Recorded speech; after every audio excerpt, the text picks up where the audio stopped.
Video je sponzoriral Incogni. Več o njih kmalu. Ker vojne izbruhnejo po vsem svetu, je pomembno razumeti, kako dolgo traja povprečen konflikt in zakaj se tako vlečejo. To pravim v kontekstu trenutnih ugibanj o tem, kako dolgo bi Združene države lahko ostale nad iranskim nebom, s posebnim poudarkom na vprašanju, ali imajo Združene države sploh dovolj bomb, da bi lahko vzdrževale operacije več tednov ali mesecev.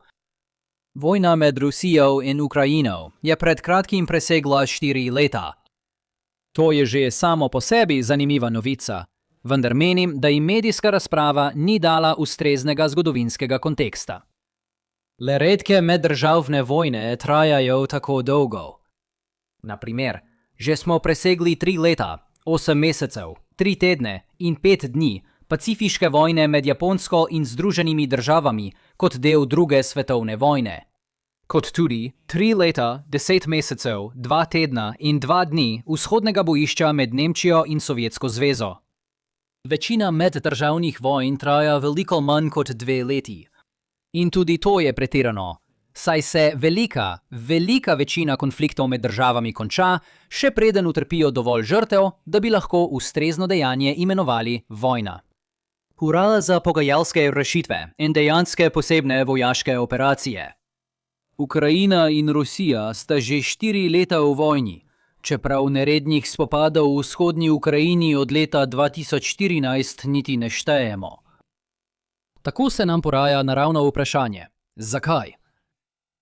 V zadnjih 4 letih ste gotovo slišali različne odgovore na to vprašanje, tudi na tem kanalu.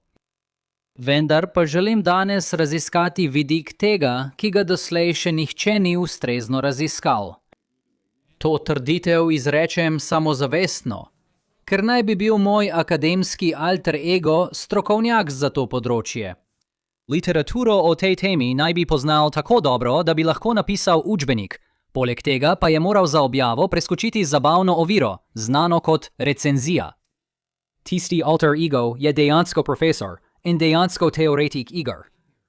Ne sprejemajte nadomestkov. Vem, da je malo smešno objaviti članek v akademski reviji samo zato, da bi lahko posnel video na to temo, ampak očitno sem toliko predan temu kanalu. In pomislite na to. 4 leta je trajalo, da je bil ta članek objavljen, in to kljub temu, da je bil sprejet že v prvi reviji, kamor smo ga poslali. Problem je negotovost v pozni fazi. Čeprav se o današnji vojaški dinamiki strinjamo, se o prihodnosti ne. In poleg tega bitke, ki se bijejo danes, niso poučne glede tega, kaj nam prinaša prihodnost. Kot sem rekel, čeprav sem projekt začel pred 4 leti, šele zdaj vidimo posledice, predvsem glede negotovosti zahodne podpore Ukrajini. Odpira tudi vprašanja o dogajanju v Iranu, posebej glede zalog orožja na obeh straneh.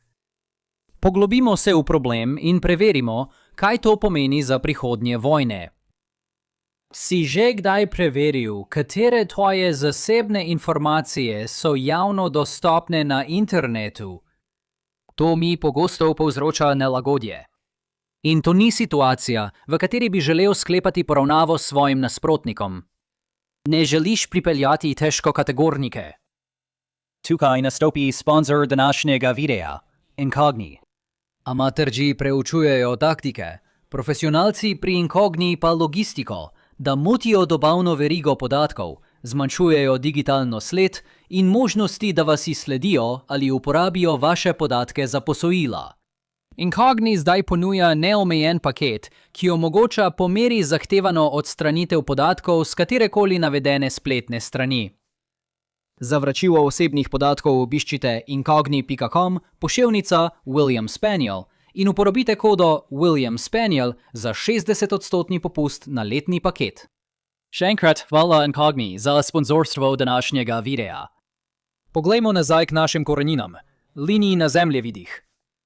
Spomnite se, da vojne običajno ne izbruhnejo, saj če lahko predvidite pričakovani izid spopada in si predstavljate stroške vojne, glede na dobrino, ki je na kocki, zagotovo obstaja niz pogajalskih rešitev.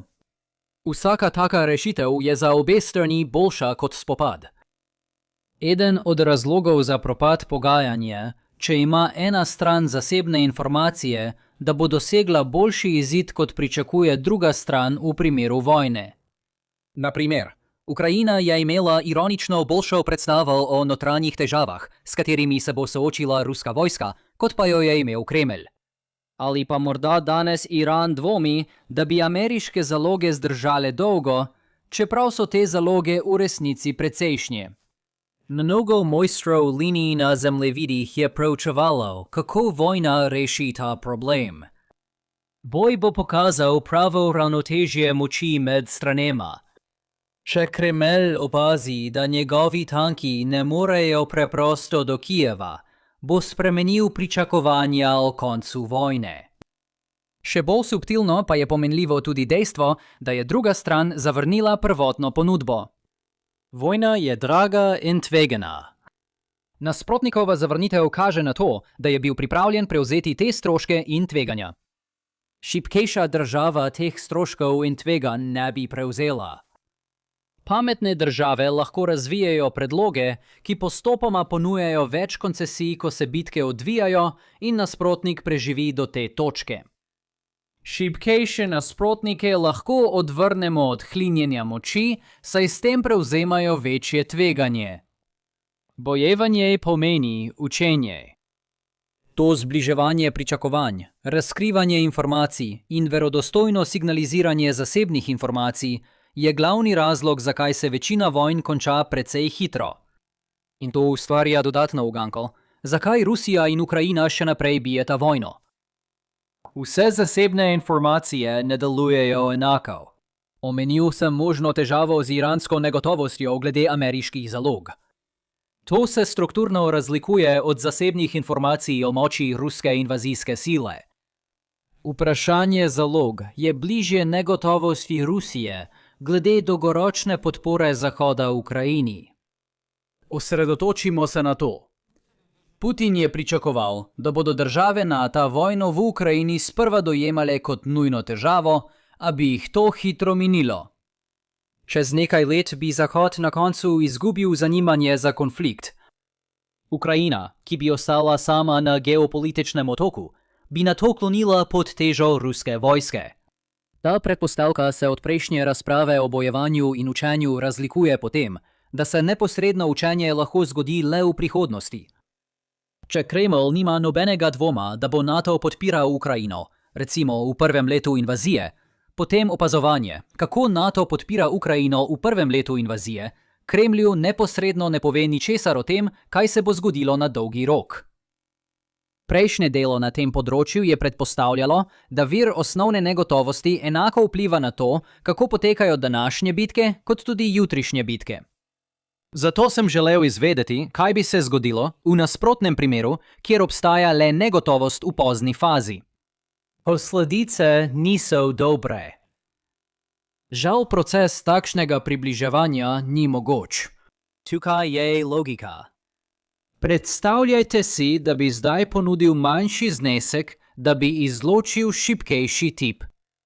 Ideja je, da če moj nasprotnik zavrne, bom prepričan, da je močan in bom naslednjič, ko se bomo pogajali, temu primerno zvišal svojo ponudbo. To je delovalo, ker bi šibkejši tip utrpel večje posledice, če bi zavrnil predlog. Kot šibkejši tip imajo več možnosti za poraz v naslednji bitki in slabši položaj v prihodnjih pogajanjih.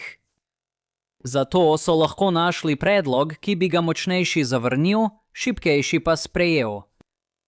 Če so zasebne informacije pomembne šele kasneje, to ne deluje.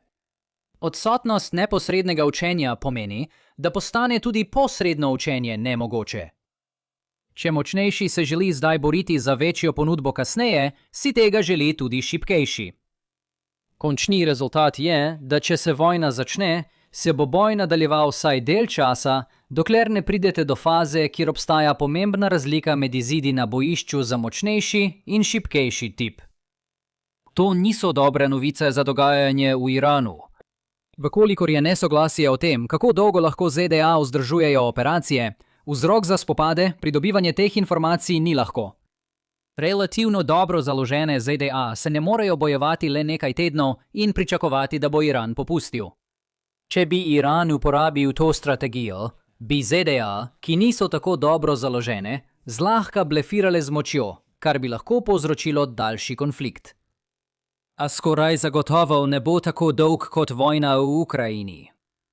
Po 4 letih vojne v Ukrajini lahko končno razkrijemo ključne informacije o dolgoročnih možnostih Ukrajine. To odpira vprašanje, kdo je imel prav? Je imel Zahod prav, ko je trdil, da je njegova zavezanost močna? Ali je imel prav Putin, ki je menil, da se bo vse s časoma sesulo? Zdaj je enostavno reči, da je imel Kremelj prav. To velja za napete odnose med ZDA in Ukrajino. Zmedene pozicije, ki so jih Združene države Amerike zavzemale v svojih dvostranskih odnosih z nekaterimi evropskimi zavezniki, očitno mlačen odnos Združenih držav Amerike do NATO na splošno in Trumpovi neodgovorjeni klici na pomoč ob Hormuzu. Kako se vse razpletlo, ostaja nejasno, še posebej z novim preobratom v iranski vojni. Menim, da je del tega, kar vidimo, manj posledica vojne v Ukrajini in bolj posledica splošnih razvojnih težav, na katere so se oblikovalci politik že prej zavedali. Ta neizogibna evolucija je predvsem povzročila negotovost Kremlja. Vzročnost je nenavadno obrnjena.